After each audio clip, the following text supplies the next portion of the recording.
J'ai jamais très bien compris les gens, le monde qui m'entoure.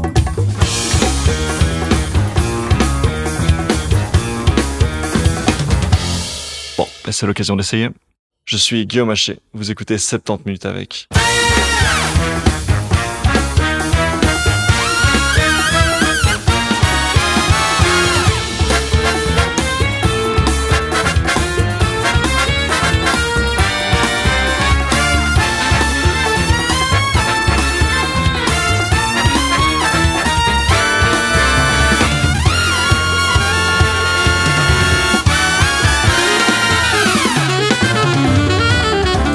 Mais bonjour, alors que le soleil nous assomme tous et que la canicule est telle que même penser devient moite, j'ai eu envie de parler de rire. Vous connaissez ma passion pour la déconstruction, la dissection des mécaniques qui composent notre société, que ce soit des questions de genre, de politique, de psychologie, de sociologie. Et parmi les épisodes qui incarnaient particulièrement bien cette approche transversale, il y en a un qui, il y a 5 ans, presque 6, avait été particulièrement apprécié, c'était mon entretien avec Olivia Gazalet.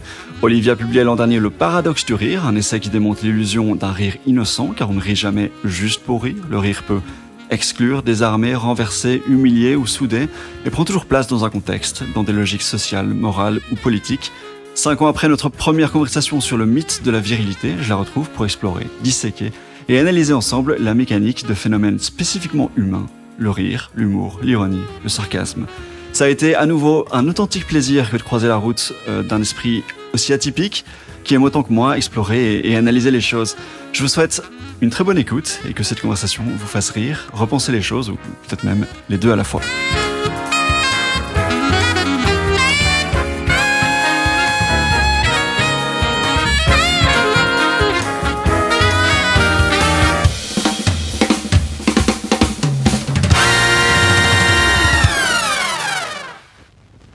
J'ai le plaisir de retrouver Olivia. Bonjour Olivia. Bonjour Guillaume. J'ai, comme je le disais, l'immense joie de te retrouver. Ça fait 2019, c'est ça, hein? Donc, il me semble que ça fait 6 ans. Déjà. Ouais. Je ne les ai pas vus passer. Mais non, mais on n'a pas pris une ride, toi et moi. Certainement pas. Donc, on avait fait un podcast ensemble il y a 6 ans pour parler du mythe de la virilité, ton essai précédent. Et tu explorais en long et en large, en profondeur.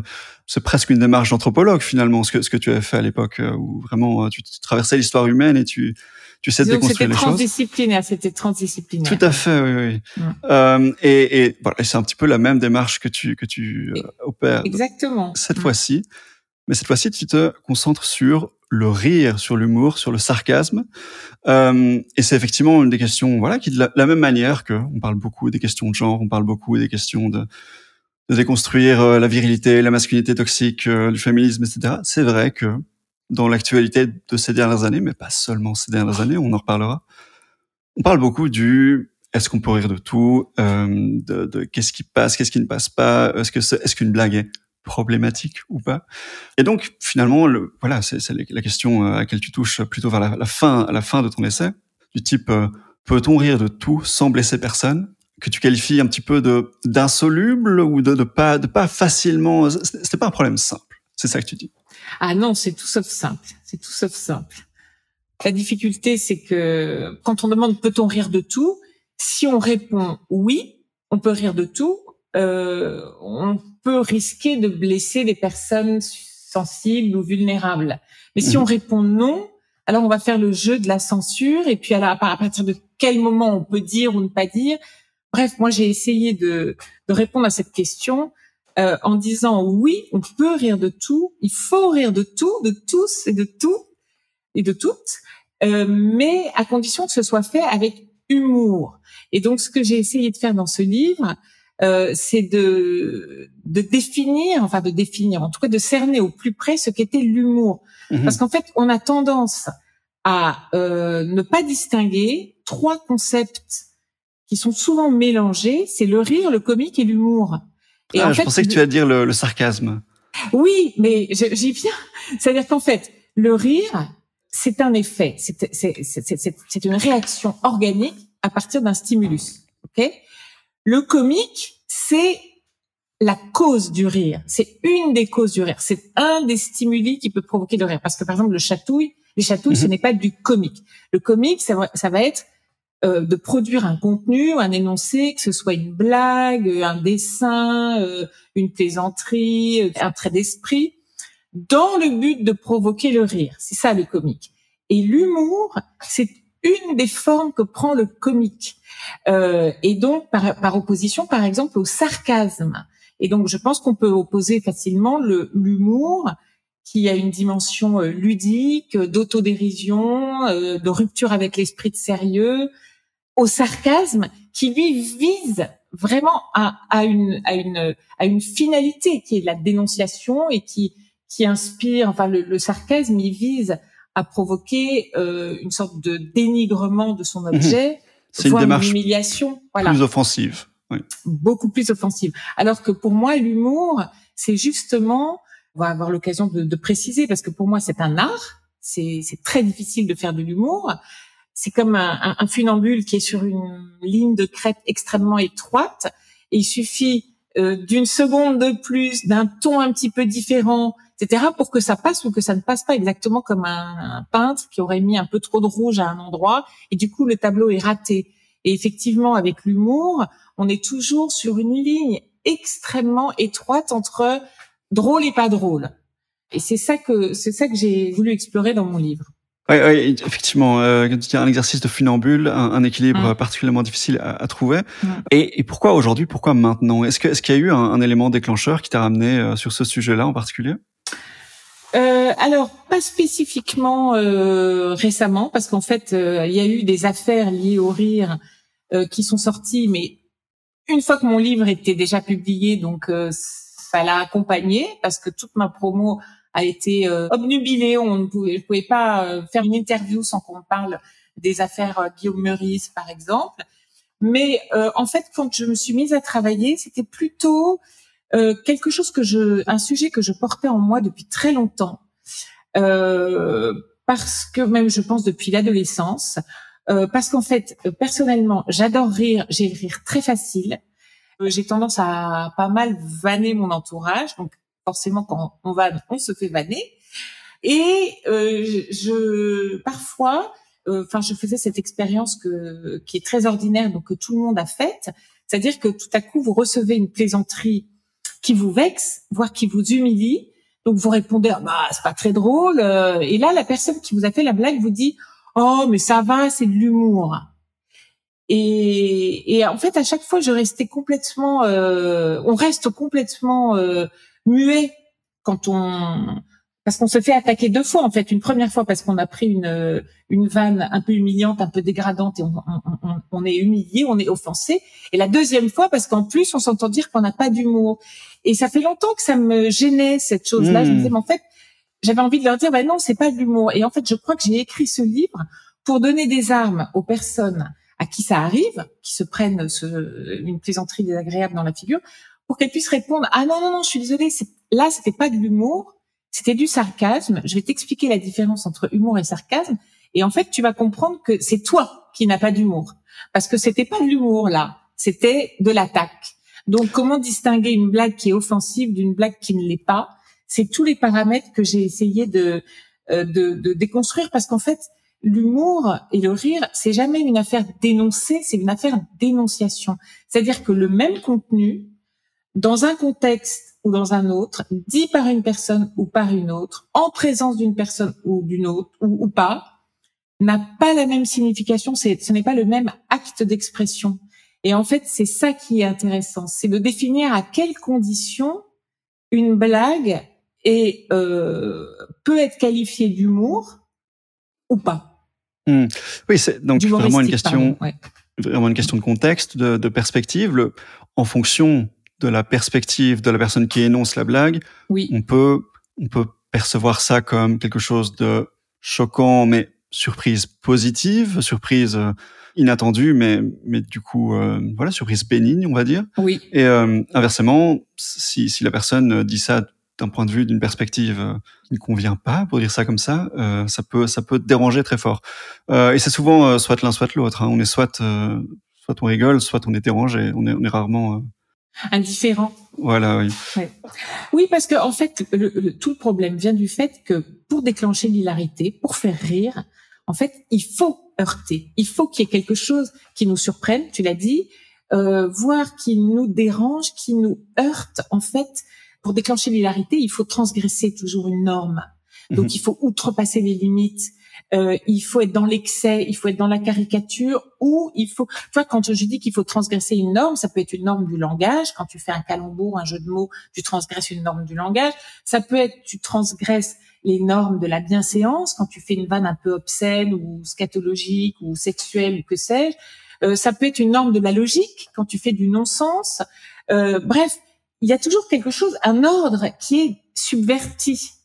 Et donc, c'est là qu'effectivement réside la difficulté. C'est que si tu te passes de la subversion, si tu cherches quelque chose de lisse, eh ben, en fait, tu vas pas faire rire, tu vas pas déclencher l'hilarité. Et c'est tout cet équilibre qui est compliqué à trouver. Oui, oui. Et donc, tu explores ces questions-là à travers les époques. C'est plutôt centré sur l'Occident, sur la France. Oui. Mais c'est vraiment... non, les États-Unis aussi, l'humour anglais, voilà. L'Occident, on va dire. L'Occident, oui. Ouais. Mais donc, voilà, à travers les prismes politiques, historiques, religieux aussi. C'est du Olivia Gazellet. Ça rappelle ta démarche avec le mythe de la virilité. Oui, tout à fait. Bah, t'es le premier à le souligner, mais effectivement, pour moi, c'est toujours la même démarche. C'est-à-dire que quand je cherche à étudier un sujet, en fait, le rire, comme les questions de genre, la virilité, ce sont des constructions culturelles.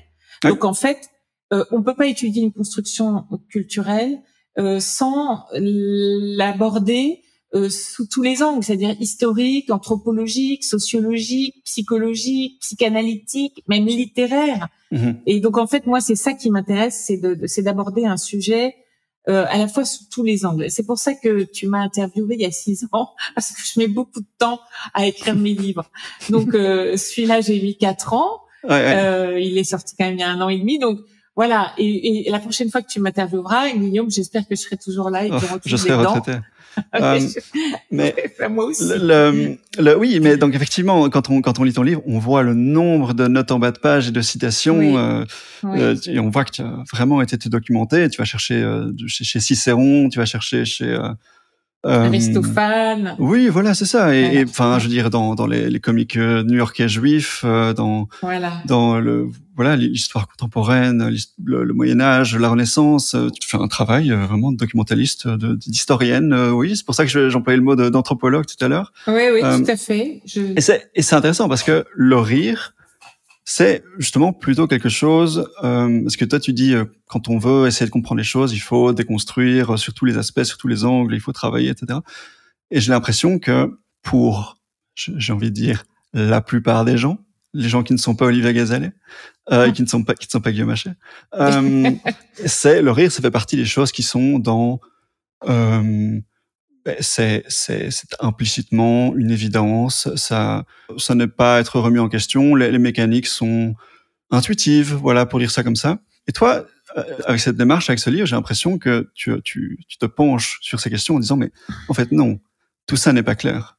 Oui, absolument. En fait, déjà, on a tendance à penser que le rire est toujours anodin et inoffensif et insignifiant, que c'est juste un petit agrément dans la vie, comme ça, on rit. Bon. Et en fait, on se rend compte qu'il y a des rires, il y a différents types de rires. Il y a évidemment des rires qui sont des rires ludiques, des rires de joie, des rires qu'on va qualifier de salutaires ou de positifs. Même on a des rires de protection. Il y a parfois des rires tout simplement qui sont qui ont une fonction un peu anxiolytique devant les choses qui sont terrifiantes, comme la mort, les enterrements. On rit dans les enterrements. Il y a quelque chose de très libérateur. Oui, tout à fait. Oui. J'ai connu des gens qui s'esclaffaient et qui rigolaient, même quand il n'y avait vraiment rien de particulièrement comique ou de drôle, mais c'était vraiment juste mécaniquement pour évacuer le stress. On voit que ces gens rigolaient alors qu'il y avait rien de drôle. Oui, exactement. Et puis tu as aussi des rires qui sont des rires beaucoup plus offensifs, beaucoup plus exclusifs et qui ont une fonction stratégique, une fonction politique. Donc c'est soit dans l'exclusion, quand tu vois par exemple les blagues sur les Belges par exemple. Oui, les blagues sur les Belges, ou même quand un enfant se fait harceler en classe, en général c'est à base de plaisanterie, en base de vannes, donc on voit un rire de meute qui va exclure un individu. Donc là, il y a vraiment quelque chose il y a une fonction stratégique, c'est écraser quelqu'un, l'exclure, ouais. Voilà, exactement. Et donc c'est toutes ces différentes facettes qui effectivement, pour répondre à ta question, échappent à notre vigilance. En fait, si on ne fait pas un effort pour s'y arrêter, oui, ça paraît, le rire ne paraît pas un sujet philosophique. D'ailleurs, la philosophie s'y est très peu intéressée, indépendamment de Bergson. Ça a été vite renvoyé au rire de moquerie. Donc les philosophes ont pas mal dénigré le rire en disant voilà, le rire est mauvais, le rire c'est depuis Aristote qui a expliqué que la tragédie était noble parce qu'elle élève les âmes dans les problématiques métaphysiques, existentielles, nobles, la vie, la mort, l'amour, etc. Alors que la comédie, ça nous enracine dans l'obscénité, la trivialité, tout ce qui est bas et vil. Et donc, cette hiérarchisation, elle a produit des effets dans toute la civilisation occidentale. Et tu regardes encore aujourd'hui, tu vois rarement des comédies qui sont primées au César, etc. On va considérer que c'est beaucoup moins noble. D'ailleurs, les comiques en souffrent de cette hiérarchisation. En plus, l'Église en a remis une couche, si je peux m'exprimer ainsi, parce que l'Église a renvoyé le rire au péché. Si tu veux, on peut s'attarder dessus parce que c'est vraiment intéressant la conception théologique chrétienne du rire. Et donc pour toutes ces raisons, on oublie que le rire est une construction culturelle qui a eu une fonction stratégique dans l'histoire au service du pouvoir ou au contraire pour dénoncer le pouvoir.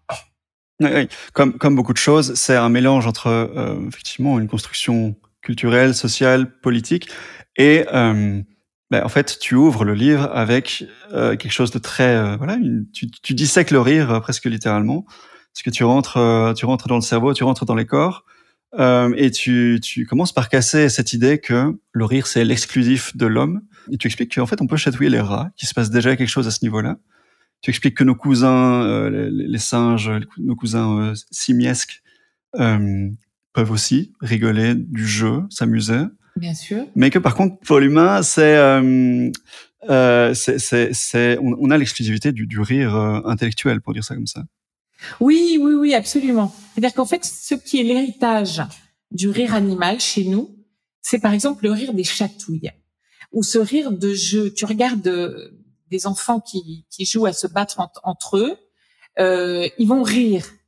Et en fait, on retrouve exactement le même rire chez les grands singes, surtout les chimpanzés, les bonobos, qui sont nos plus proches cousins.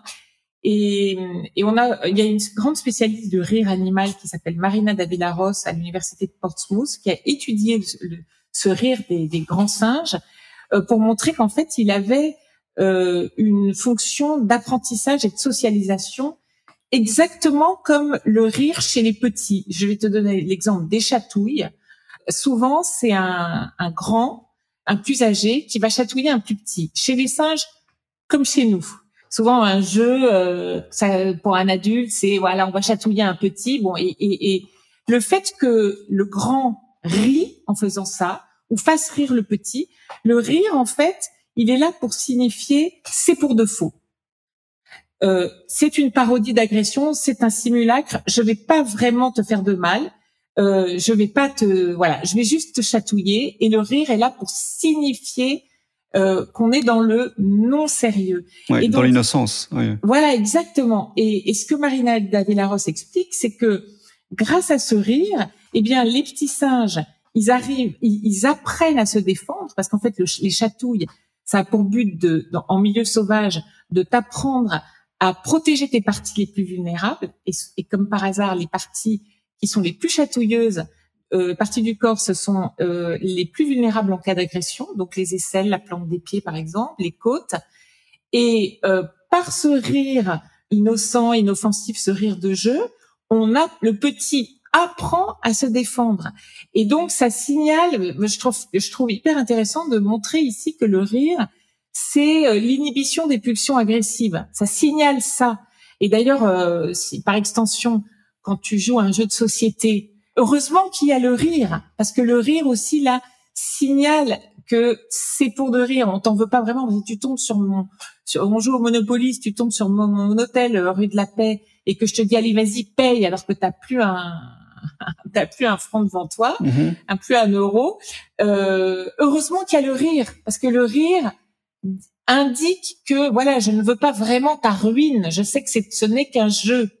Donc voilà, c'est intéressant de voir que le rire a été conservé dans l'histoire de l'évolution pour justement signaler le passage au non sérieux. Et souvent, par exemple, une engueulade qui tout à coup il y en a un des deux qui éclate de rire, et ben c'est fini. Voilà, ça veut dire bon, ok, ça va, c'est bon, on passe à autre chose. Donc il a vraiment cette fonction de dire on est dans le registre de l'inoffensif. Et encore une fois, si on passe maintenant au rire intellectuel, c'est-à-dire justement à la dimension comique, c'est-à-dire je cherche à déclencher le rire, là c'est pareil. Si tu es dans l'agression, s'il n'y a pas de, c'est-à-dire que pour déclencher l'hilarité, il faut bien sûr une incongruité, quelque chose qui m'est dérangé, la transgression d'une norme, une surprise, c'est ce que je disais tout à l'heure, mais il y a une condition sine qua non, c'est l'innocuité. C'est-à-dire ça ne doit pas me faire de mal. Dès que je suis blessée, dès que je suis attaquée, dès que je pense que l'attaque est sérieuse, je ne ris pas. Je ne peux pas rire. Et en fait, le rire, c'est toujours la métabolisation d'une émotion. C'est-à-dire qu'il y a une émotion qui est, par exemple, dans un enterrement. Tu vois, l'émotion négative, elle est là. On est tous accablés par le chagrin.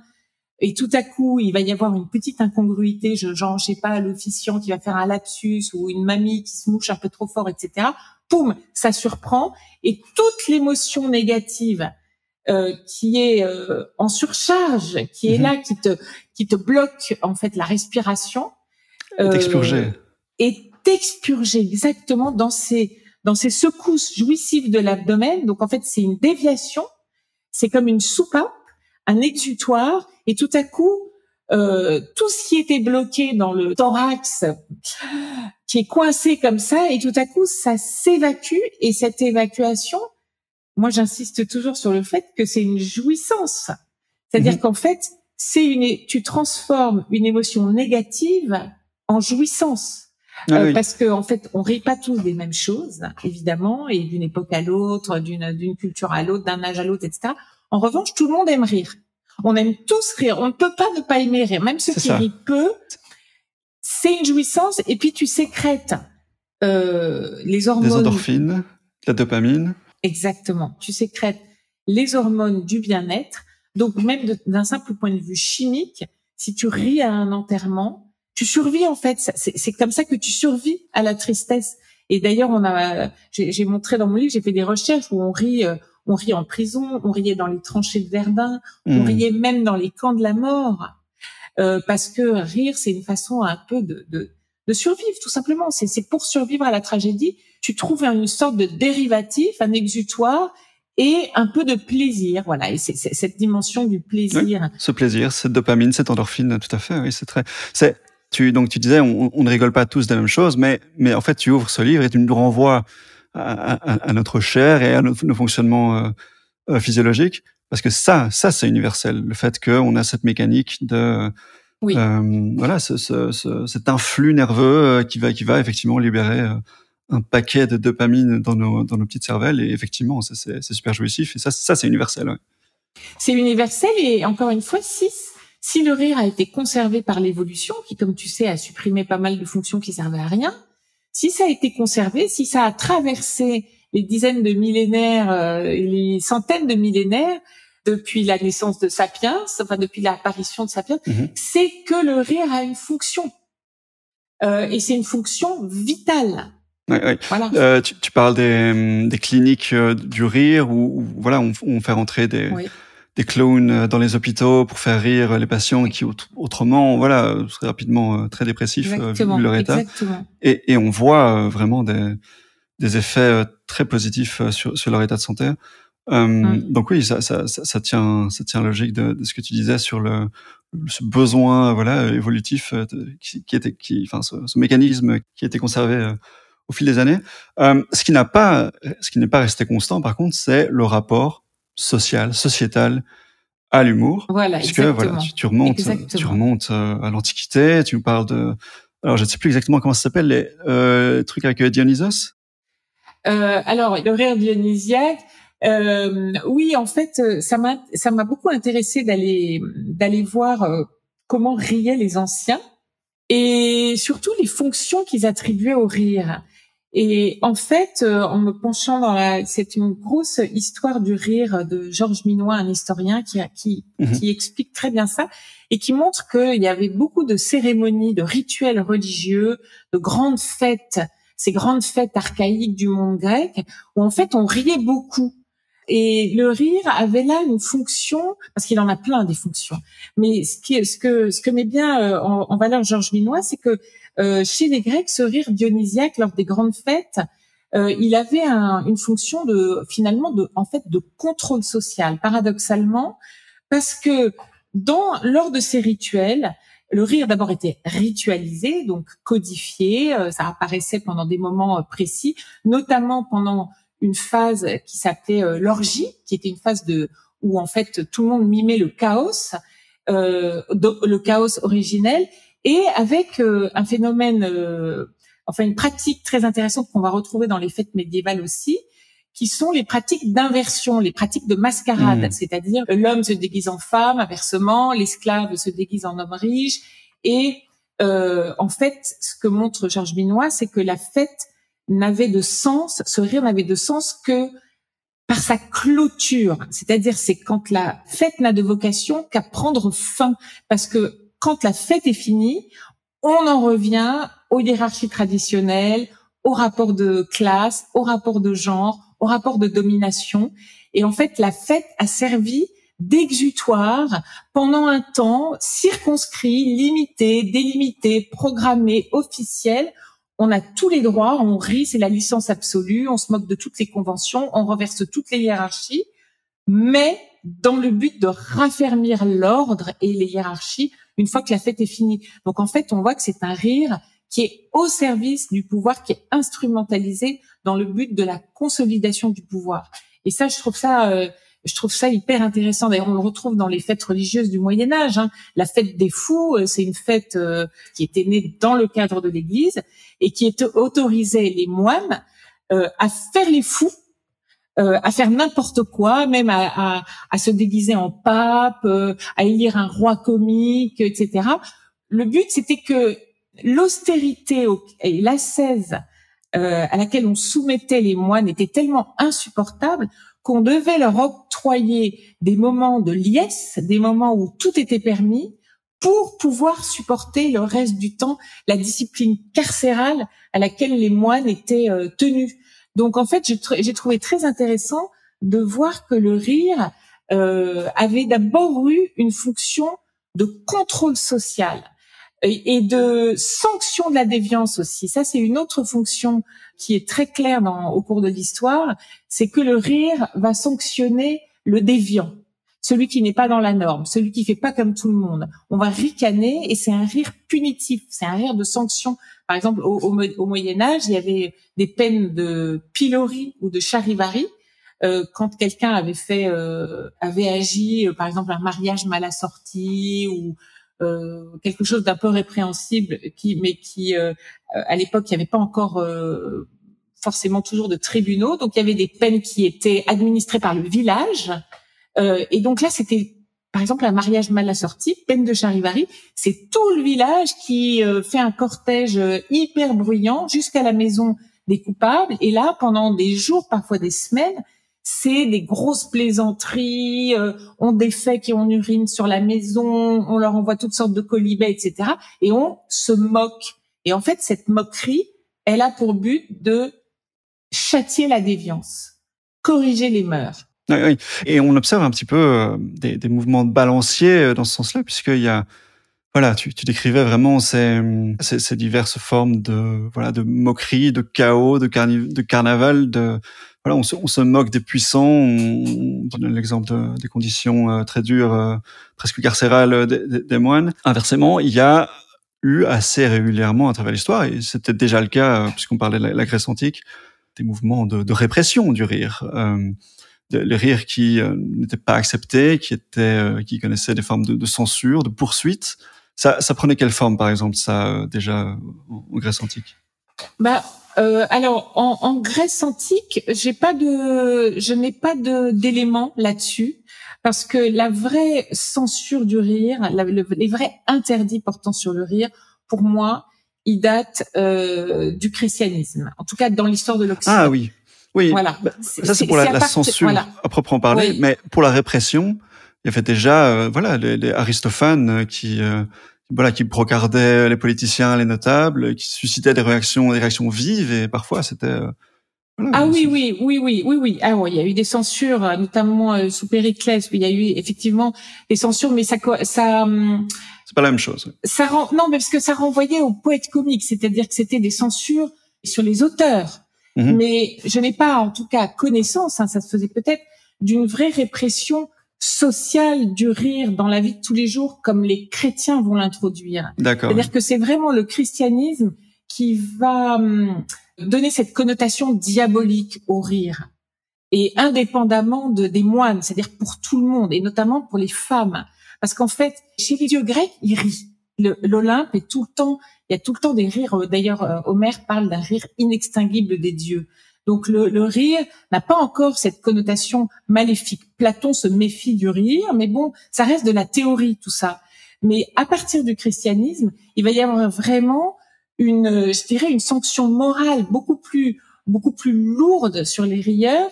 Et à mon sens, ça vient du fait que les théologiens, les grands-pères de l'Église, les premiers grands théologiens qui vont donc construire au fil des siècles la doctrine catholique, la doctrine de l'Église, la doctrine officielle, vont dire en fait Jésus n'a jamais ri. Alors effectivement, le rire de Jésus n'est jamais mentionné dans les évangiles, donc on en a déduit qu'il n'avait jamais ri. Et en revanche, on a ri de Jésus, c'est-à-dire qu'en fait, Jésus s'est fait moquer lors de son procès, lors de sa passion. Encore une fois, les quolibets, les crachats, etc., les grosses blagues sur lui, t'es le roi des Juifs, etc., etc. Et donc, en fait, les premiers théologiens vont dire le rire, Jésus n'a jamais ri, on a ri de Jésus. Ils vont dire aussi Jésus n'a jamais joui, d'ailleurs, Jésus n'a jamais connu de femme. Et ils vont en déduire que le rire est mauvais, que le rire est satanique, que le rire est diabolique. En plus de ça, ils vont trouver qu'il y a des similitudes entre le rire et l'activité sexuelle, parce que dans l'activité sexuelle, on retrouve le même abandon à la jouissance, les mêmes secousses de l'abdomen, la même respiration haletante, la même absence de contrôle. Et là, on touche à la virilité. Oui, aussi. D'ailleurs, tu me parles de virilité. C'est pour cette raison que le rire va être assimilé par l'Église, et donc tu le vois d'ailleurs dans toutes les représentations picturales. Le rire, c'est la sorcière, c'est la prostituée dans l'histoire de la construction du rire en Occident. C'est le diable. Voilà, c'est quelque chose qui renvoie au péché et au diable. Et c'est aussi pour cette raison que c'est si mal vu, encore plus mal vu pour les femmes que pour les hommes. Et donc vraiment, tu me demandais cet opprobre porté sur le rire. Pour moi, elle est vraiment majeure à partir de l'ère chrétienne. C'est-à-dire que tu as une condamnation chez les Grecs et chez les Romains, mais qui concerne surtout les poètes comiques, c'est-à-dire les auteurs de comédie. Mais elle s'étend pas à toute la société. Oui. Et donc, la logique que tu donnais en exemple de ce théologien du Moyen-Âge vis-à-vis de pourquoi il ne faudrait pas rire, en disant, voilà, Jésus ne rigolait pas, Jésus ne jouissait pas. Bon, peut-être que ils étaient convaincus du bien fondé de cette logique-là. Je pense que c'est assez clair que, voilà, je parlais de virilité il y a quelques instants, mais il y a une forme de, voilà, on refuse de s'abandonner à quelque chose dont on perd le contrôle. Le contrôle, c'est important pour être des vrais hommes bien durs, bien en contrôle. Le fait de succomber à des émotions vives, que ce soit le rire ou la passion sexuelle, etc., c'est quelque chose de d'impur qu'on ne contrôle pas, et ça, c'est quelque chose auquel ils avaient envie de fuir. Et il y avait en plus de ça l'idée que finalement, ce rire, par exemple, de l'Église catholique, mais c'est finalement se moquer de la création de Dieu. Et ça, c'est un péché. Ça, c'est le péché suprême. Mais puisque tu parles de virilité, il faut pas oublier que la virilité, un des marqueurs de la virilité, c'est la transgression de la norme, justement. Plus l'Église va interdire le rire aux moines, plus les hommes vont s'emparer du rire comme un marqueur de virilité triomphale. Et donc, on dépasse les règles. Enfin, voilà. On est rebelle.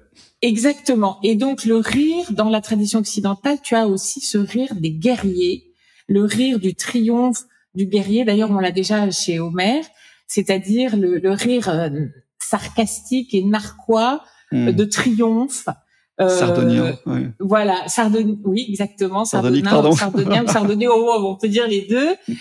Et effectivement, ce rire de cruauté, en fait, le ha ha ha, je t'ai bien eu. Et puisque tu parles de virilité, je résiste pas, tu me connais un peu, à rebondir, parce que ne serait-ce que le terme de blague, ça vient de la blague à tabac. La blague à tabac, on sait que le tabac c'était un privilège masculin, c'était très mal porté de fumer jusqu'au XXe siècle pour une femme, et c'était vraiment un apanage viril. Et la blague à tabac qui se gonfle et qui se dégonfle, comme une blague où tu vois la blague ça monte, et puis tout à coup ça se dégonfle comme la bourse en fait. Et ce qui est intéressant de voir, c'est que même si l'Église a condamné le rire reste quand même un marqueur de virilité, alors que pour les femmes, c'est très mal perçu. Il faut rappeler quand même qu'au XIXe siècle, les femmes n'avaient pas le droit d'assister à une comédie. Donc, si elles le faisaient, soit elles devaient se déguiser en homme, c'est ce que faisait George Sand, soit elles devaient aller dans des loges très haut perchées et se cacher derrière leur éventail. Mais le parterre très bruyant, où d'ailleurs on pouvait fumer, était réservé aux hommes. Et là, on pouvait glousser, rire à gorge déployée. Il y a un livre très intéressant de Sabine Melchior-Bonnet qui s'appelle « Le rire des femmes », où elle montre que le rire, en fait, c'est interdit aux femmes parce qu'il offense trois qualités, trois attributs qui sont naturalisés ou essentialisés comme féminins. Il y a la beauté d'abord, parce que le rire, ça distord les traits du visage, donc c'est laid. Surtout qu'à l'époque, on avait des dents, on n'avait pas des belles dents, donc il fallait surtout pas les montrer. Donc au moins un rire bouche close et les yeux baissés minimum. Deuxièmement, ça offense la bienséance, parce que souvent le rire, c'est l'obscénité, c'est la trivialité, et comme on l'a dit, il y a ces espèces de secousses organiques qui rappellent l'acte sexuel.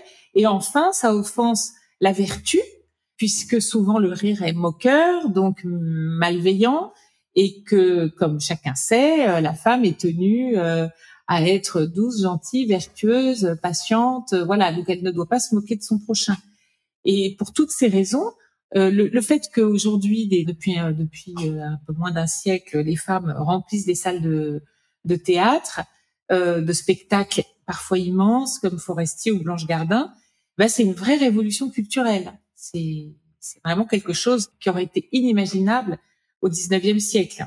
Oui, c'est ce qui est assez passionnant, je trouve, avec l'exemple médiéval, c'est ce changement radical. On parlait de ces excès, ces carnavals, ces rires, et tout d'un coup, on bascule dans la répression.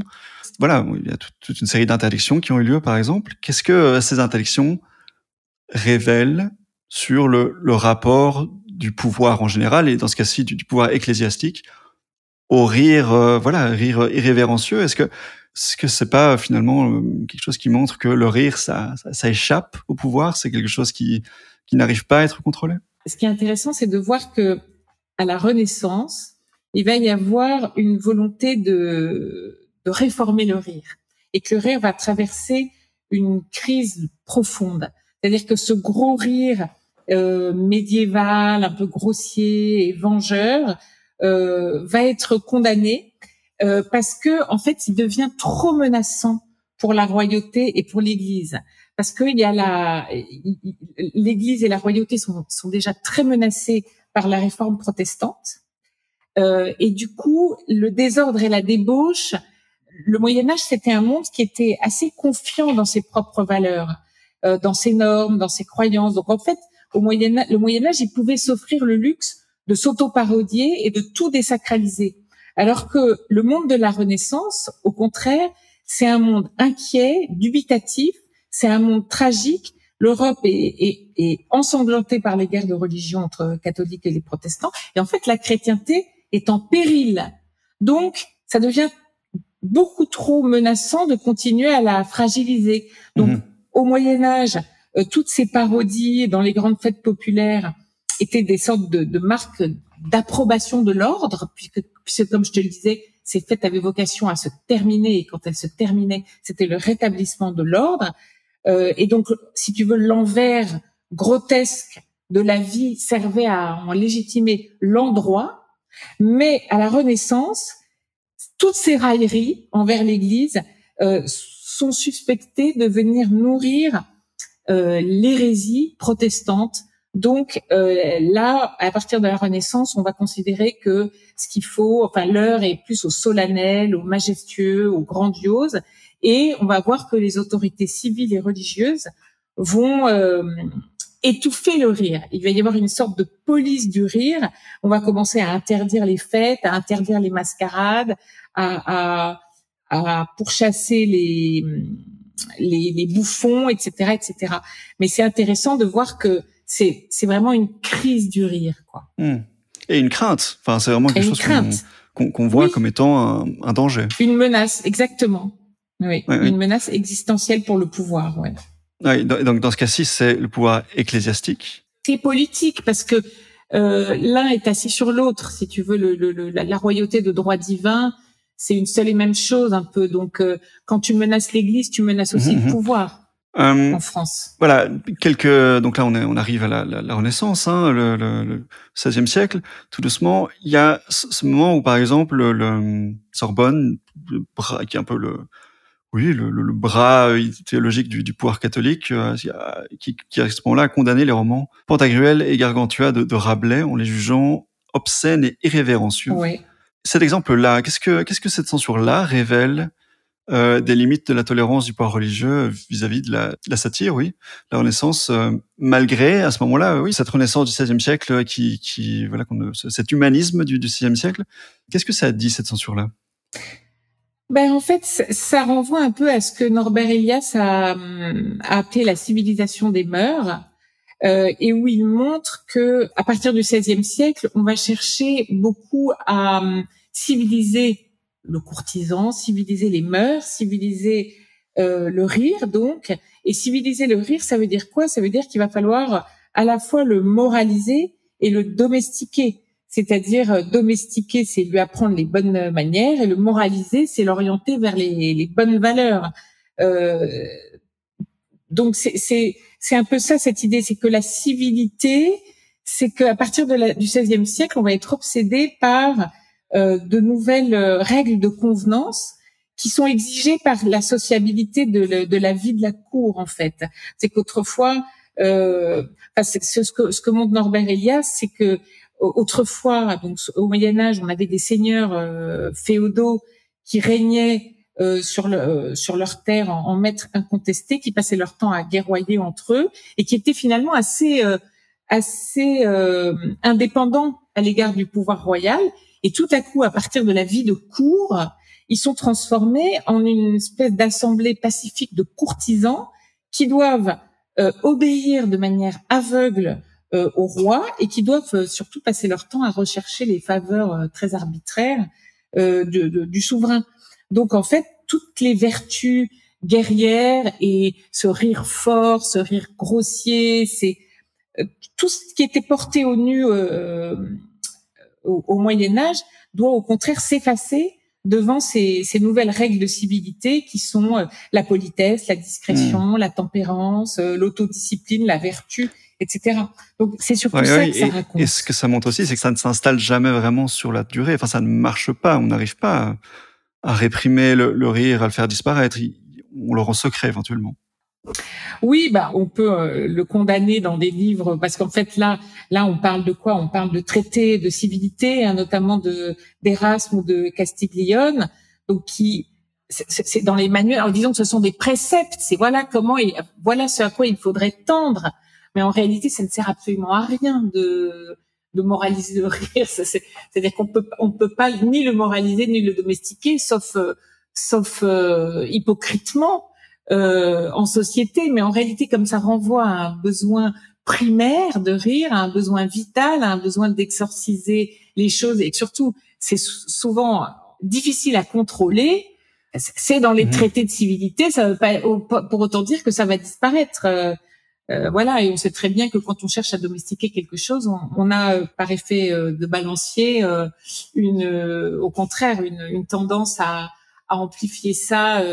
Par exemple, je sais pas, dans mon livre, je montre on aura beau vouloir domestiquer les mœurs de la cour, on se rend compte que la cour est toujours aussi friande de blagues scatologiques, qu'elle rate pas une occasion pour rire de choses, de l'obscénité. Donc, on parle de principes opposés à la réalité, voilà.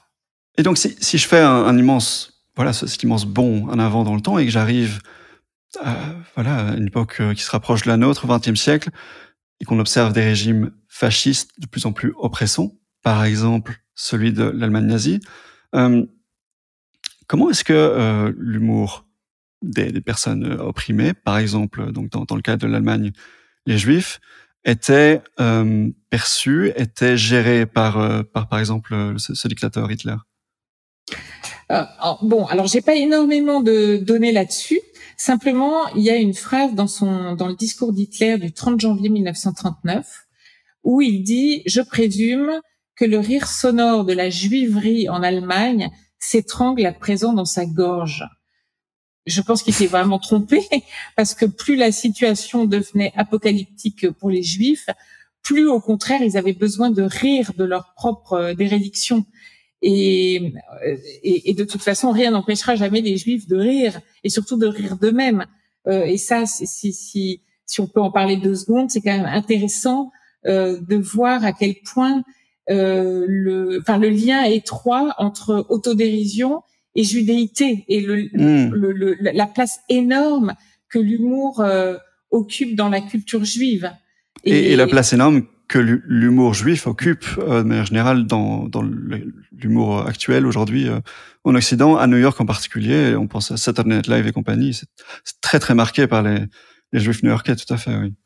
Tout à fait. Mais il faut pas oublier que la grâce de Dieu est descendue sur terre par une plaisanterie pour les Juifs, parce que l'alliance de Dieu avec Abraham, elle s'est nouée autour de ce fameux rire quand il y avait apprend à Abraham et à Sarah qui sont âgés de 100 ans pour Abraham, 90 ans pour Sarah, vous allez avoir un enfant. Abraham s'effondre au sol et Sarah, elle rigole, elle est hilare et elle lui dit, mais enfin, c'est pas possible, moi toute ridée comme je suis, comment veux-tu que ça m'arrive, etc. Et en souvenir de ce rire, leur fils s'appellera Isaac, qui signifie Dieu rit. Donc voilà, et c'est Elie Wiesel qui dira, ce nom de Dieu rit de Isaac, c'est une façon de rappeler aux survivants de l'histoire juive à venir qu'il est possible, je le cite, de souffrir et de désespérer toute une vie sans pour autant renoncer à pratiquer l'art du rire. Et donc c'est vrai que c'est l'humour juif, c'est un art de rire de soi, comme en sorte un peu comme pour devancer ou désamorcer la moquerie anti-juive. Mais bon, donc pour en revenir à Hitler, il s'était bien trompé parce que justement il y a des écrits qui montrent, par exemple Michel Borvik qui a écrit les écrits des condamnés à mort sous l'occupation. Il y a aussi une écrivaine roumano-hongroise qui s'appelle Anna Novak et qui a parlé de sa détention à Auschwitz, et les deux ont dit que il y avait beaucoup de blagues qui s'échangeaient à Auschwitz. Alors évidemment, pas à certains moments, j'imagine, mais oui, il se demandait à quoi ressemblait la vie outre wagon, des choses comme ça. Voilà, des Alors choses comme ça. En France, vous dites wagon, pardon. Mais oui, voilà. Oui, crois-tu dans la vie d'outre wagon ou ne t'inquiète pas, on va se retrouver un jour en tant que petit savon dans une devanture, etc. Bon, c'est assez sordide, mais c'est de l'autodérision. Et effectivement, je pense que plus la situation est désespérée, plus le rire est nécessaire en fait. Et il y a aussi l'exemple de Germaine Tillon, qui était elle résistante, et quand elle a été à Buchenwald, elle a créé une espèce d'opérette revue comique avec ses co-détenus pour tourner en dérision la barbarie nazie, pour se moquer des capots, pour se moquer de la mauvaise nourriture, pour se moquer de la mauvaise literie, des morpions, etc. Et donc voilà, on voit que rien n'empêche jamais le rire en fait d'éclore, puisque le rire il émane de l'instinct de survie. Oui. Alors tu faisais le lien entre ce rire, cet humour et finalement une certaine humilité de la culture et du peuple juif, ce peuple qui a été opprimé et persécuté depuis la nuit des temps, enfin depuis une éternité. Donc un lien assez clair entre le statut qui était le leur, cette humilité et cet humour. Inversement, dans l'histoire plus récente, et on va tout doucement s'attarder sur des questions plus récentes de l'actualité. Je sens que tu glisses vers Guillaume Meurice. Mais de manière générale, les blagues sur la judéité, par exemple, sont compliquées. Ces dernières années, il y a un contexte très fragile, un petit champ de mine, ce sujet. Et voilà, ce que je veux dire, c'est que on parlait des Juifs comme ayant énormément d'autodérision. Effectivement, ce charmant garçon, Guillaume Meurice, qui donc, tout le monde a entendu l'histoire, mais chroniqueur à ce moment-là, avec Charline Vanhoenacker et Alexis Sorek, sur France Inter, a fait une blague sur Benjamin Netanyahou en disant que c'était un nazi circoncis. Sans prépuce. Un nazi sans prépuce. Une sorte de nazi sans prépuce. Une sorte. Ah oui, mais chaque mot compte. Oui. Tous les mots comptent, tu as raison. Mais donc, et c'est intéressant de voir que on est apparemment arrivé à un moment donné où une blague qui est, tangente, qui touche vaguement à la judéité sans la frapper directement, devient inacceptable. Une affaire d'État. Qu'est-ce que tu as pensé de cet épisode? Une affaire d'État.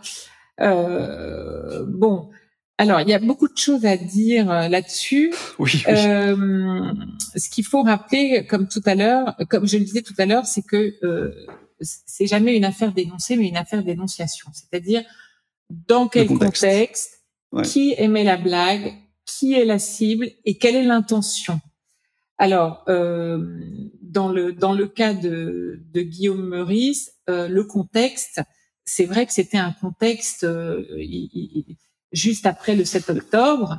Donc peu de temps après, dans les mois qui ont suivi. Voilà. Et c'était une époque où il y a eu, on ne savait pas encore que c'était les Russes qui avaient tagué plein d'étoiles juives dans les rues de Paris. Mais en fait, ça, maintenant, on sait que c'était une... Oui, les vidéos sont sorties par après. Voilà. Donc, à l'époque, on était dans un climat d'abattement total sur le 7 octobre, et puis de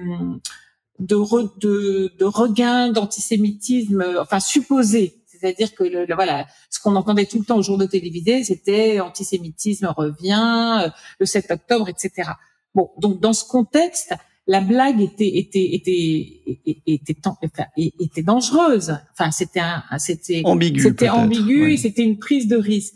Alors, rétrospective. Bon, mais déjà, pour moi, si on regarde le contenu à proprement parler de la blague, ça ne visait pas les Juifs. Enfin, en tout cas, c'est mon interprétation. Ça ne visait pas les Juifs. C'était une blague offensive envers Netanyahou, qui en l'occurrence a prouvé depuis qu'il était un criminel de guerre sans foi ni loi, irrespectueux du droit international. Et je pense qu'autant on doit faire très attention avec l'humour quand la cible est vulnérable. Et au contraire, je pense qu'on doit être moins attentif quand la cible est puissante. En l'occurrence ici, ce qui est tendancieux, ou dangereux, disons, c'est que derrière Netanyahou, il y avait les Juifs qui sont de fait une population stigmatisée, vulnérable. Donc, ça pouvait être mal interprété. De là à ce que ça lui coûte sa place et que ça lui vaille un procès qu'il a d'ailleurs gagné, voilà, on est tombé dans une forme, d'après moi, d'excès. Mais c'est mon opinion. Mais maintenant, en fait, si tu veux, il y a un autre exemple que je trouve qui va peut-être clarifier ma pensée, parce que fondamentalement, ce que j'ai appelé le pacte humoristique, c'est-à-dire on peut dire, rire de tout, faire toutes les blagues qu'on veut, se moquer de tout le monde, etc., à condition que ce soit fait avec humour. Et l'humour, c'est dans quel contexte, qui est l'émetteur, qui est la cible, qui est le récepteur, et dans quel état d'esprit. Et un même énoncé n'a pas la même portée dans un contexte ou dans un autre. Il y a un exemple qui concerne les Juifs et que je trouve plus facile à traiter parce qu'il est un peu plus loin de nous et puis il est beaucoup plus il est beaucoup plus clair. C'est l'exemple du sketch de Desproges, son fameux sketch dit sur les Juifs, mais qui est en fait un sketch sur les antisémites, un sketch qui commence par on me dit que des Juifs se sont glissés dans la salle. Ah oui, il faut pas oublier quand même que les Juifs ont été très hostiles au régime nazi. Et puis j'irai aux douches si je veux. Et qu'est-ce que c'est que ce train pas confortable? Enfin, des propos, des énoncés absolument ignobles. Mais Desproges n'entamait ce sketch qu'au bout d'1 heure de spectacle. Au bout d'1 heure, et cette heure lui avait laissé tout le temps d'établir un climat d'innocuité, un climat de confiance, et au bout de 7 heures, on savait que il allait se moquer non pas des Juifs déportés, mais de l'antisémite. Il allait se moquer de l'antisémite qui parle du Juif. Alors, dans ce contexte-là, mais en revanche, quand ce sketch a été extrait de son contexte, pour être placardé sur le site ultranationaliste, ultra-xénophobe et ultra-antisémite d'Alain Soral, sans aucune précaution oratoire, là pour le coup, là c'était donné à entendre pour ce que c'était, c'est-à-dire un énoncé antisémite. Donc c'est pour ça que c'est complexe. Il y a toute cette affaire de contexte qui est hyper importante.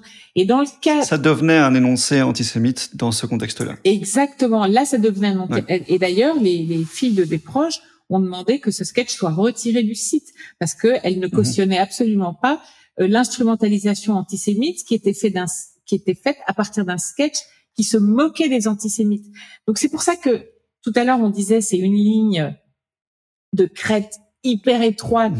Effectivement, là, Guillaume Meurice, il a joué sur du velours ou sur des clous, je ne sais pas comment il faut dire, mais c'était très risqué, c'était très dangereux. En l'occurrence, il a clivé vraiment le pays.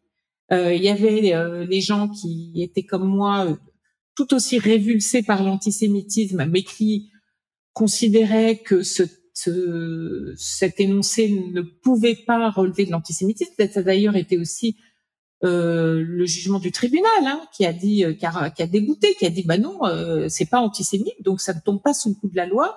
L'injure n'est pas caractérisée, les infractions ne sont pas caractérisées, circuler, il y a rien à voir.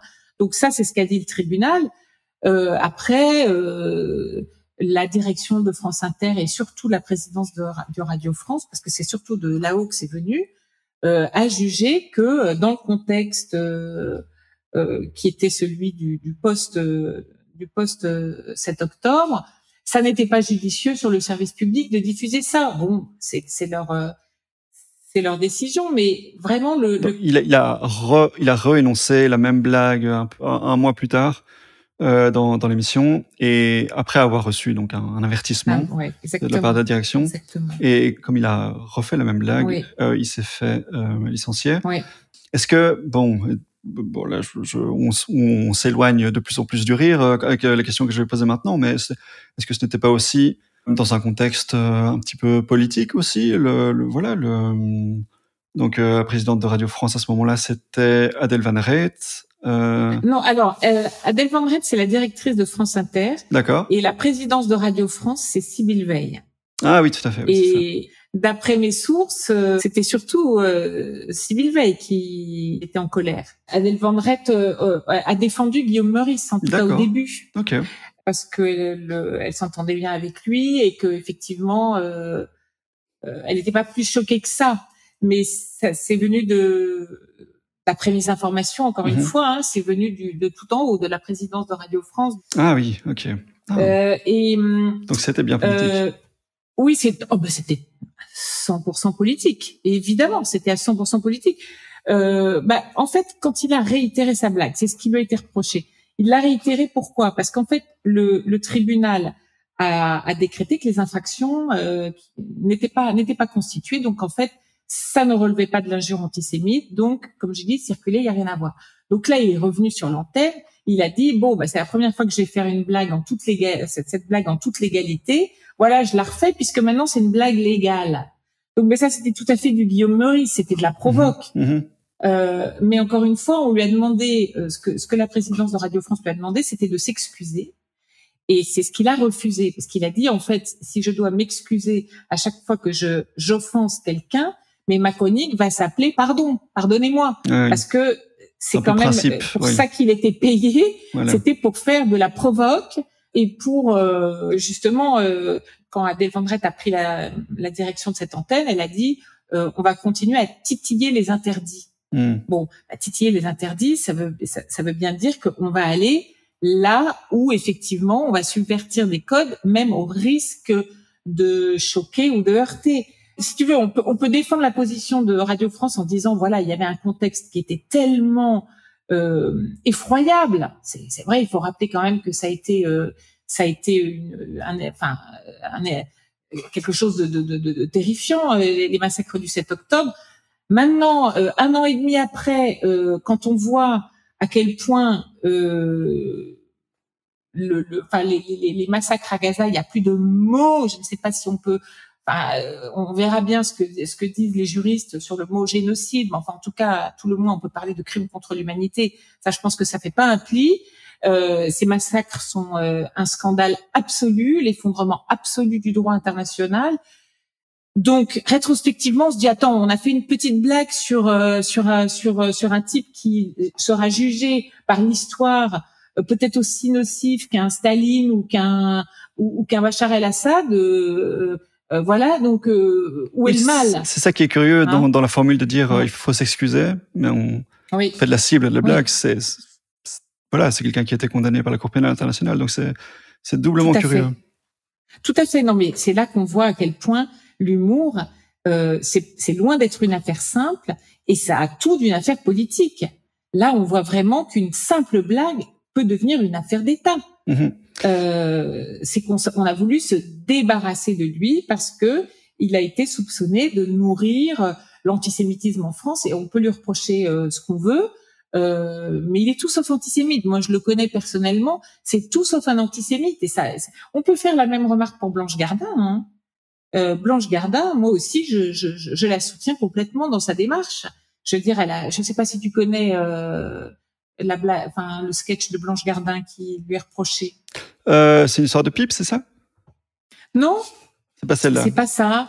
Non, c'est en fait elle a fait une espèce de parodie des alcooliques anonymes où c'était les antisémites anonymes. Ah oui. Avec Aymeric Longpré. Donc elle arrive sur scène et puis elle dit moi je viens depuis le 7 octobre, je suis antisémite, et en fait oui, je suis antisémite, et en fait ce qu'elle veut dire dans ce sketch au second degré, c'est on me traite d'antisémite dès que je dis qu'il y a un massacre à Gaza. Or, je veux pouvoir le dire.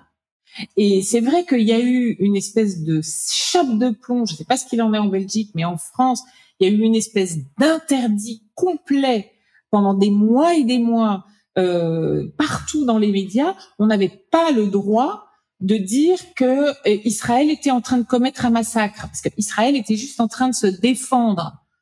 Donc il a, au nom de son droit à se défendre, bah on était tous antisémites, voilà. Moi, je peux te dire personnellement, j'ai épousé un juif, donc j'ai la moitié de ma famille qui est juive. Je pense vraiment, en plus des petits enfants de déportés, donc vraiment, on peut m'accuser de beaucoup de choses, sauf d'être antisémite. L'antisémitisme me fait horreur, mais en l'occurrence, j'ai envie de défendre et Blanche Gardin et Guillaume Meurice parce que je pense qu'on leur a fait un faux procès et qu'ils ont simplement dénoncé une politique barbare de l'armée israélienne et non pas le peuple juif. Et d'ailleurs, la meilleure défense, c'est que, enfin, la meilleure façon de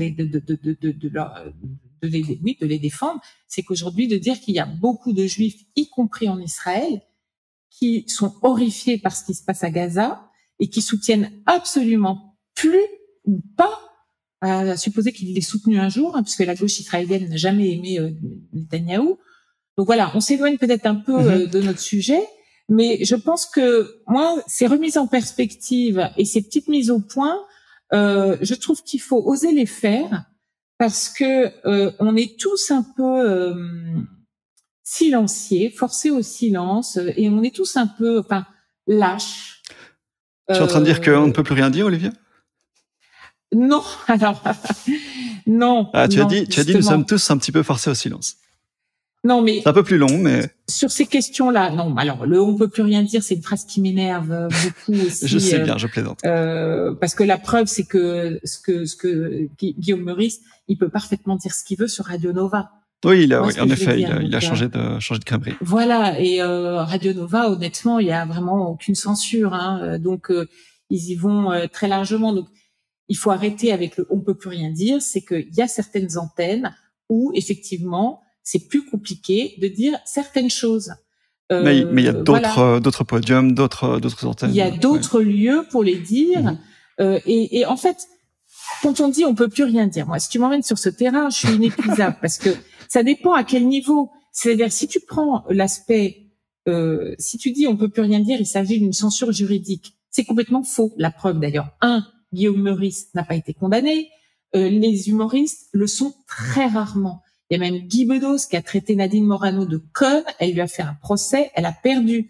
Donc, si tu veux, dès lors qu'il s'agit de comiques, en tout cas en France, les tribunaux ont une conception très libérale de la liberté d'expression et c'est vraiment rarissime qu'une blague soit condamnée. C'est arrivé à Dieudonné. Oui, voilà. C'est l'exemple qu'on cite. Bon. C'est à peu près tout. Meurice, il s'en est sorti.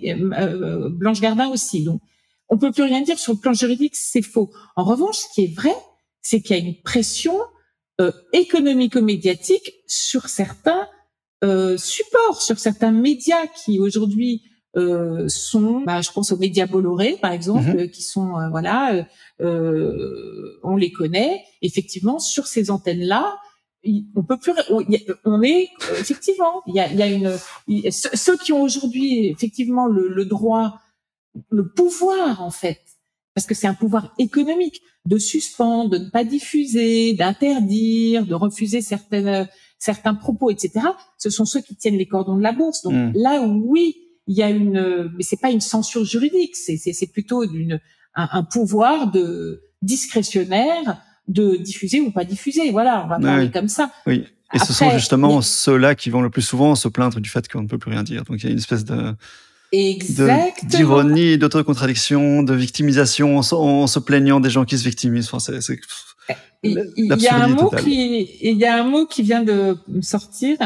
J'ai vu ça l'autre jour dans Le Monde. C'est le braillonnement. C'est-à-dire, on braille au sens de gueuler, au sens de crier, sur le fait qu'on est bâillonné. Donc en fait, on a toutes les antennes possibles et on passe notre temps, ils passent leur temps sur certaines antennes, les antennes du groupe Bolloré, pour ne pas les nommer, notamment CNews.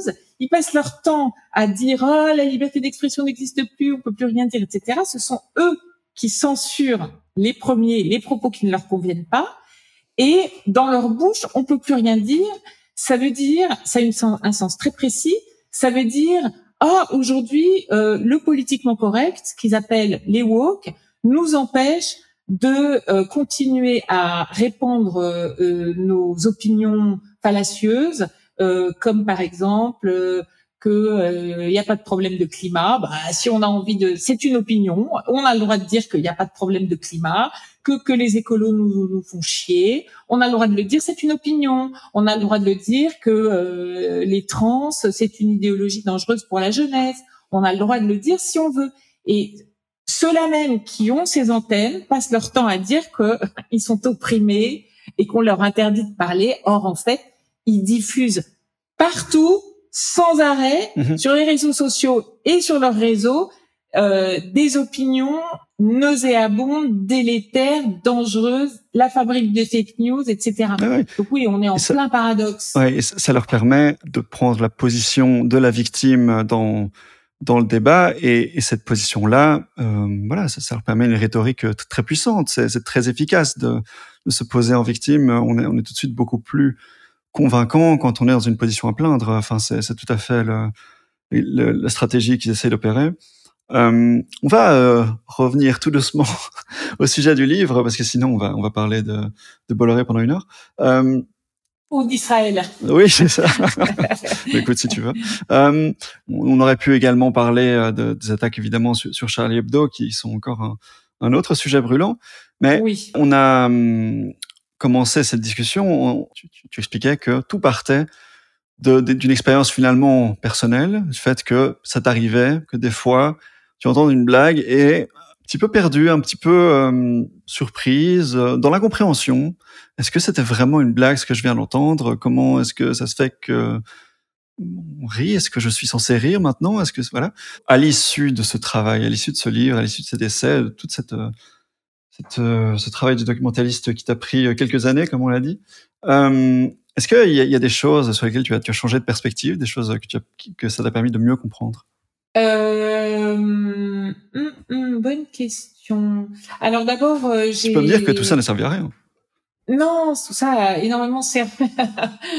Alors ce serait sinistre. Alors là, non, déjà ça a servi. Alors c'est peut-être pas du tout la réponse à ta question, mais ça m'a servi à rencontrer pas mal d'humoristes, avec lesquels on m'a invité à débattre. Donc ça déjà, rien que pour ça, j'ai trouvé ça assez génial.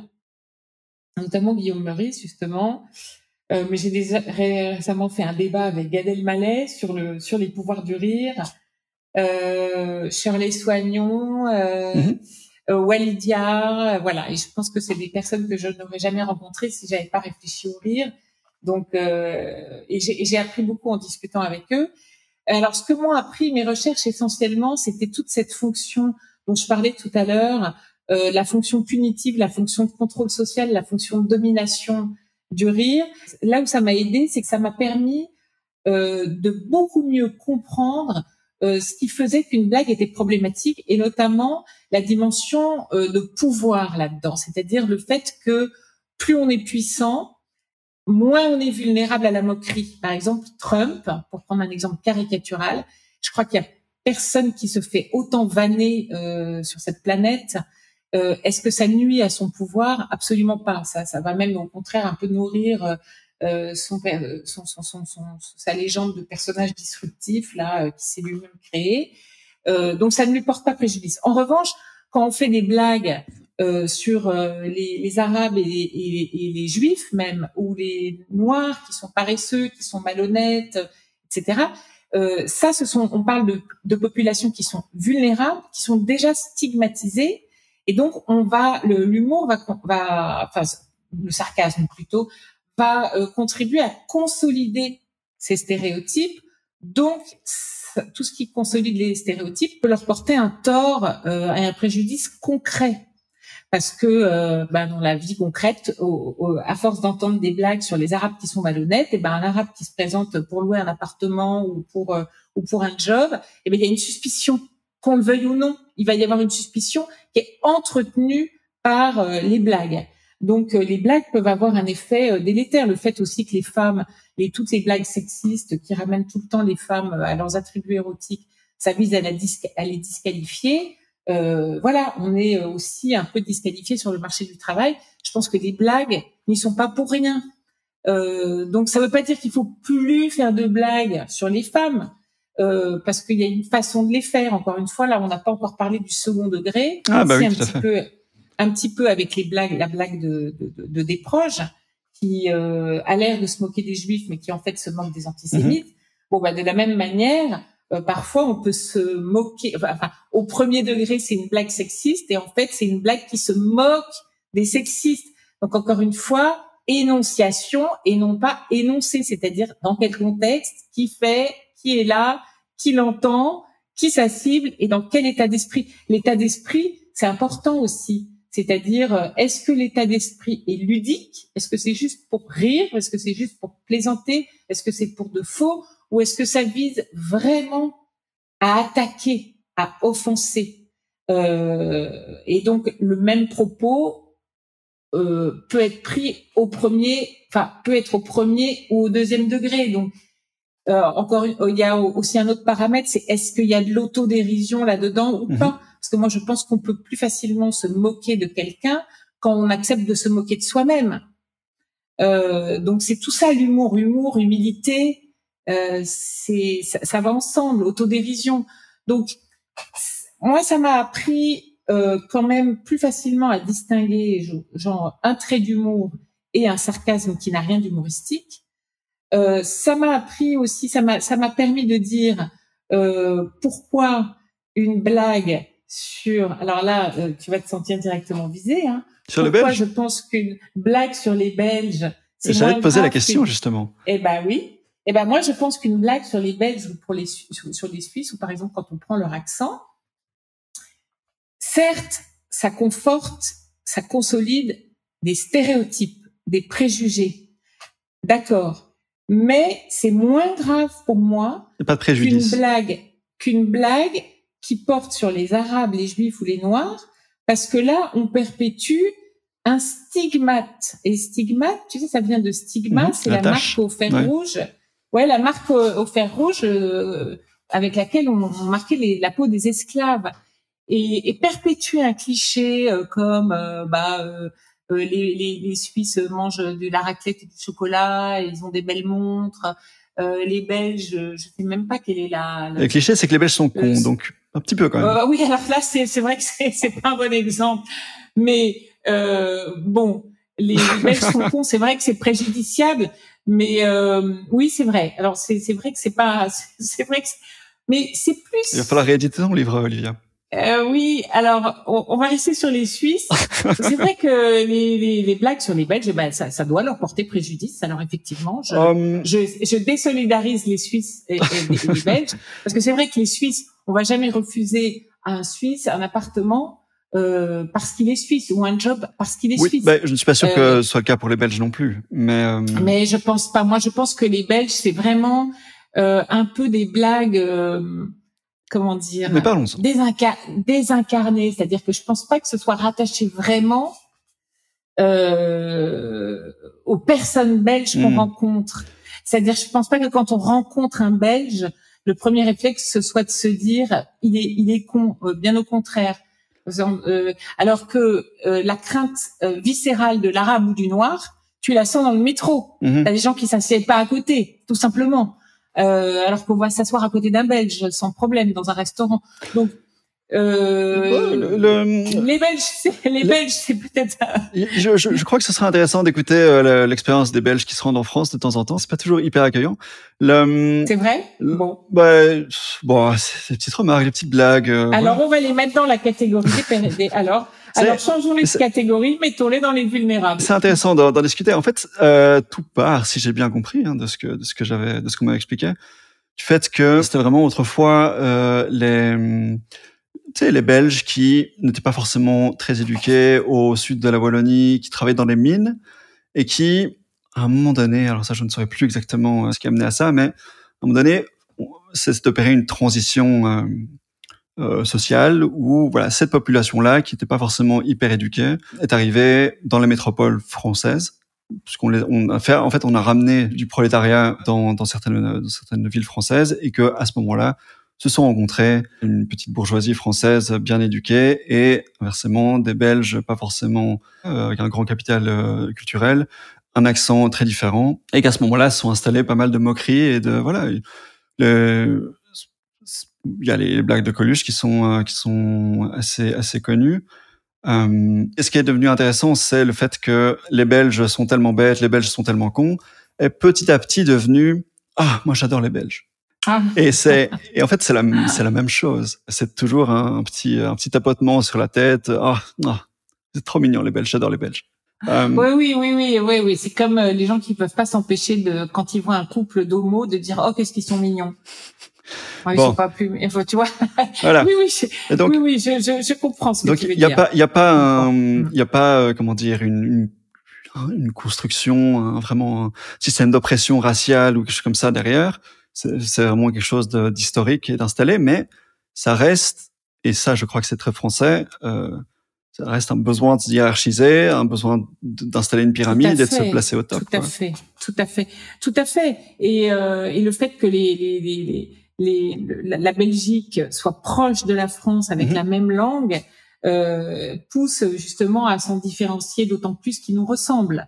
Donc effectivement, chez le français, il y a vraiment ce besoin de dominer, d'être le meilleur, on peut pas se dire un surhomme sans désigner les sous-hommes. Hein. Donc peut-être que les Belges en ont fait les frais effectivement à leur manière. Mais peut-être elle est peut-être moins discriminatoire quand même que les moqueries sur les Juifs ou les Arabes. Bien sûr, ça va sans dire.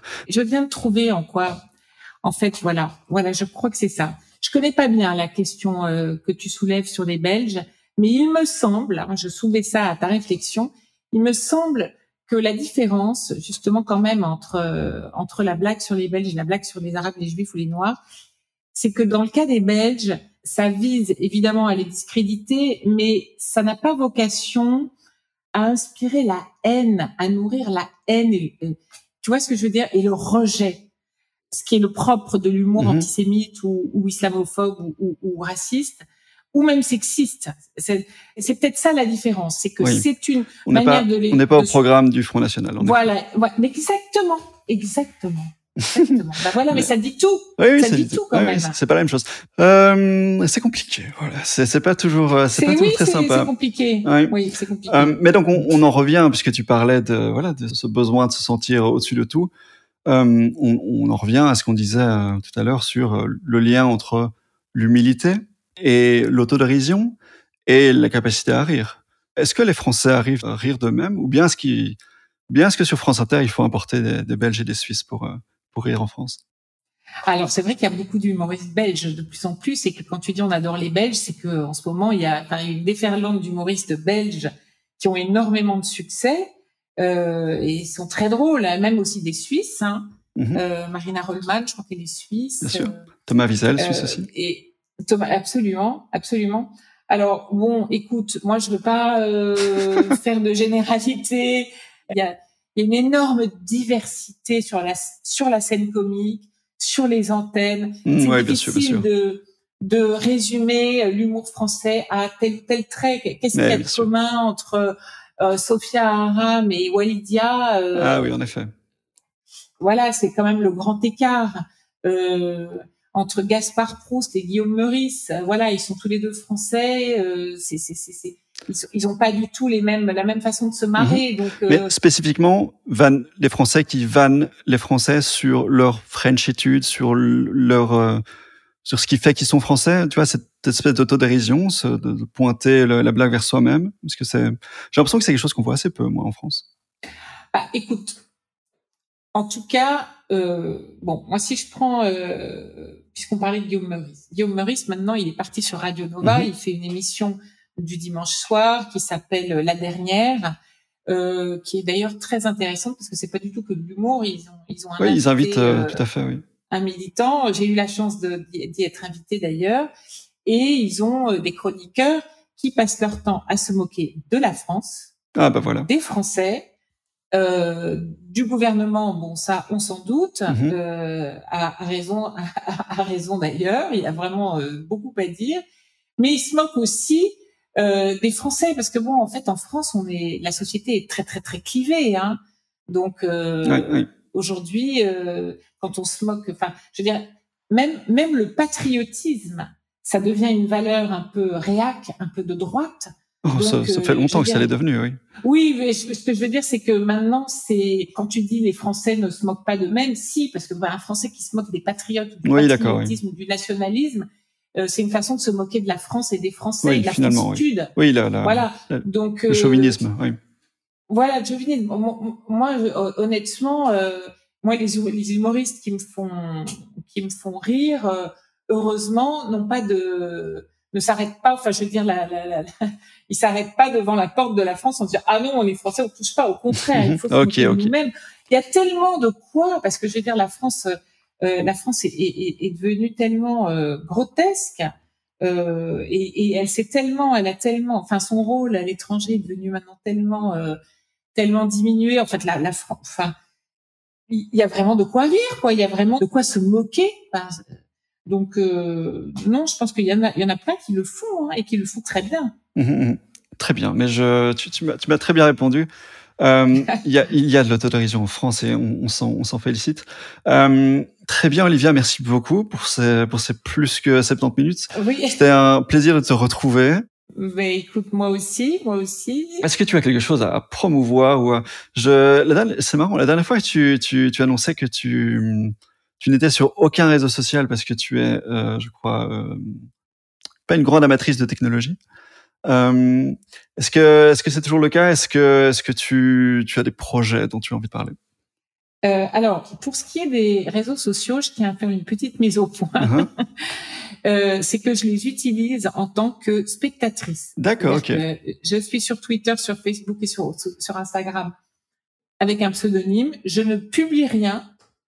Je ne commente très rarement. Mais en revanche, je regarde beaucoup ce qui s'y fait parce que sinon, je passerais vraiment à côté de mon époque, je pense. Donc, je pense qu'aujourd'hui, ne pas aller regarder ce qui se fait sur les réseaux sociaux, c'est se priver d'une grande source d'information au sens large. Ok, mais on ne te retrouvera pas dessus puisque c'est ton petit secret. Mais je ne veux pas. Tu ne veux pas de harcèlement, tu ne veux pas qu'on t'embête. D'abord, oui, j'ai pas envie qu'on m'embête et j'ai pas envie non plus d'attention. En fait, pour moi, non, c'est pas ça. C'est que je pense que c'est un peu une aliénation au sens où si je commence à commenter un événement et que je ne commente pas un autre, eh bien, ne pas commenter devient un acte. Tu vois ce que je veux dire? À partir du moment où tu émets une opinion, s'il y a des sujets que tu passes sous silence, ça devient aussi un acte d'expression. Le silence devient un acte d'expression. Et donc, en fait, ça devient une responsabilité, quoi. Ça devient une responsabilité, puis ça devient surtout une deuxième job. Oui, c'est ça. Oui. Ça devient une contrainte et ça devient une aliénation. Et en fait, moi, j'aime bien de temps en temps faire la coupure, voilà. Et par ailleurs, je sais d'expérience enfin, je vois bien que quand quand il y a parce qu'il y a plein de contenus sur moi qui sont publiés par les médias qui m'invitent. Je vois bien l'agressivité des commentaires dès que le sujet est féministe ou antiraciste, ce qui sont mes deux, souvent un peu les deux sujets sur lesquels je m'exprime, à travers le rire ou à travers d'autres sujets. Je vois bien la violence des commentaires et j'ai pas du tout envie de la subir de plein fouet. Donc je vais pas m'exposer à ça. Mais évidemment, je regarde ce qui se fait parce que ce serait passer à côté de beaucoup de choses sinon. Très bien. Alors, est-ce que j'ai quelque chose à promouvoir? Écoute, j'ai une nouvelle obsession qui sont les violences faites aux enfants. Ok, d'accord. Voilà. Et je travaille là-dessus. Au sens large, ouais. Au sens large, sens pas seulement des violences sexuelles, des violences tout court.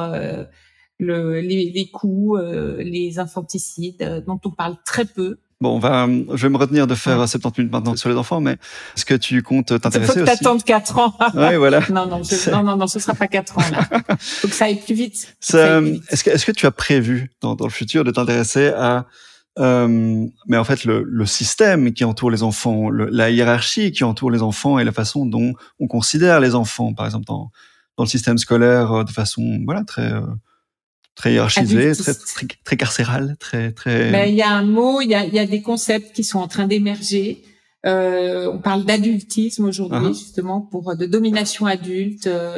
Mais évidemment, toute la difficulté, c'est c'est de ne pas non plus tomber dans une absence complète de guide, de discipline, de cadre pour les enfants. Et donc, c'est tout ce à quoi je suis en train de réfléchir. Bon, ce dont je suis certaine, c'est que toute violence est contre-productive, et que la violence ne sert à rien et que ça, il faut l'éliminer à tout prix.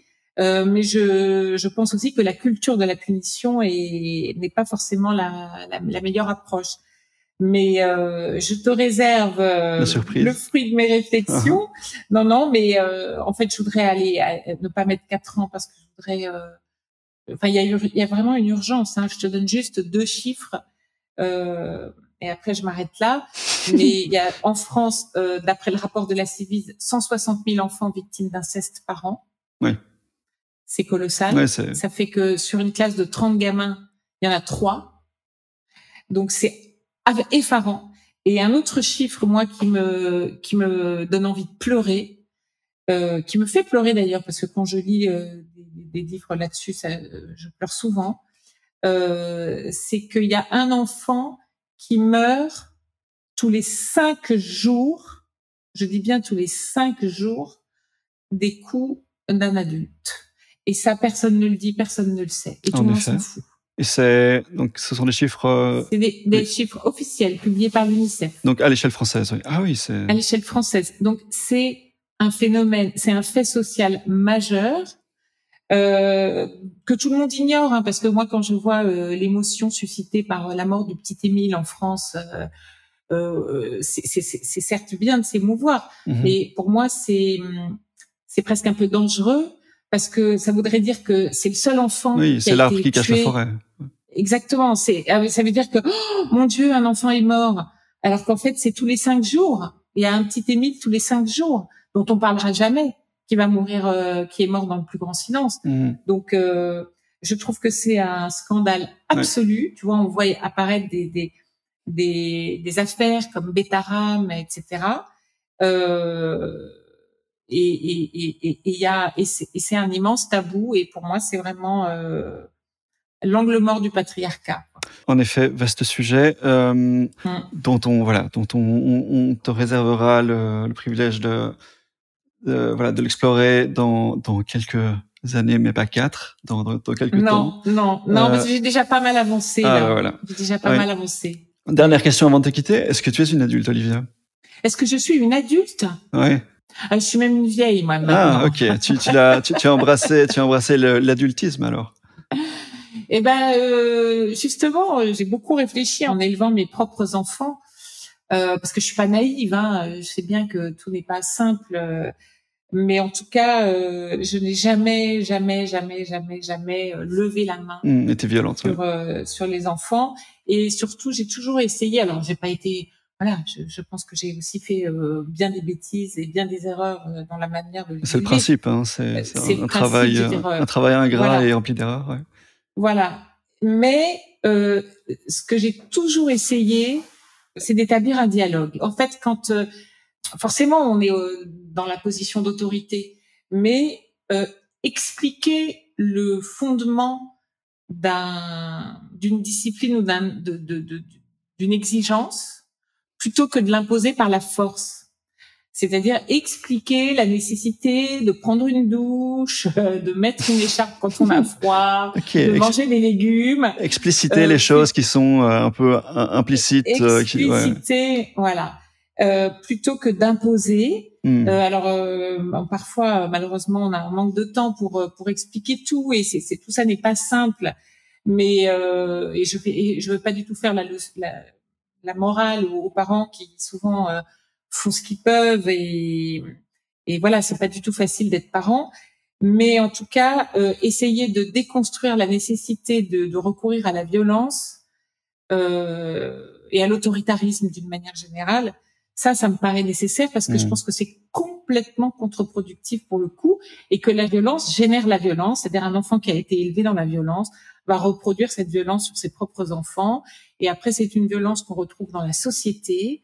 Et donc je pense qu'une éducation moins violente créerait une société moins violente. C'est une très belle conclusion. On a fait un deuxième podcast miniature à l'issue du premier. On a atteint l'heure 40 qu'on avait atteint la dernière fois en se disant mais non, c'était beaucoup trop long. On l'a fait une deuxième fois, donc je vais résister. Je vais résister à la tentation de faire maintenant une dégression sur les écoles Ghetto-Sori, Montessori, etc. Oui, on se réserve ça pour la prochaine fois. Mais oui, voilà. Tu vas écrire un livre sur les parents Ghetto-Sori et on en reparlera. Merci beaucoup, Olivia. Mais écoute, c'était un plaisir. J'espère que les auditeurs ont eu la patience de rester jusqu'au bout. Pour ceux qui sont là jusqu'au bout, merci d'avoir écouté. Et bravo. Mais oui. Bravo pour votre endurance. Mais oui. Et la dernière fois, j'avais reçu des nombreuses photos de personnes qui étaient allées acheter Le Mythe de la Virilité. On rappelle que cette fois-ci, super. C'était donc le paradoxe du rire. Et si ce n'était pas toujours drôle aux éditions Séguer. Qui est sorti, attends, je dois faire je dois compléter. Il est sorti en pocket. Ah, voilà. Donc, il coûte beaucoup moins cher maintenant. Ah oui, et il est également dispo, évidemment, en e-book. Merci beaucoup, Olivia. Merci à toi, Guillaume. À très bientôt, au revoir. À très bientôt, au revoir.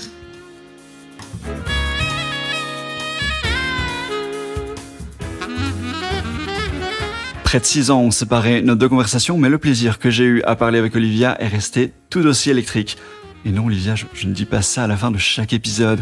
Merci à Olivia pour la clarté, la nuance et l'intelligence de son livre. Encore une fois, il s'agit de son essai « Le paradoxe du rire » aux éditions Segers. Comme d'habitude, si cet épisode vous a plu, pensez à le partager, à le relayer autour de vous. Si vous n'êtes toujours pas abonné à 70 minutes avec, je vous juge un petit peu parce que je ne sais pas très bien ce qu'il vous faut de plus. Tous les liens vers les plateformes sont en description. Vous pouvez m'écrire sur contact@70minutes.be. L'adresse est également en description. contact@70minutes.be. Et enfin, sauf imprévu, je vous donne rendez-vous dès la semaine prochaine pour un épisode sur le sexisme avec Isabella Lenarduzzi. Ciao, ciao, ciao!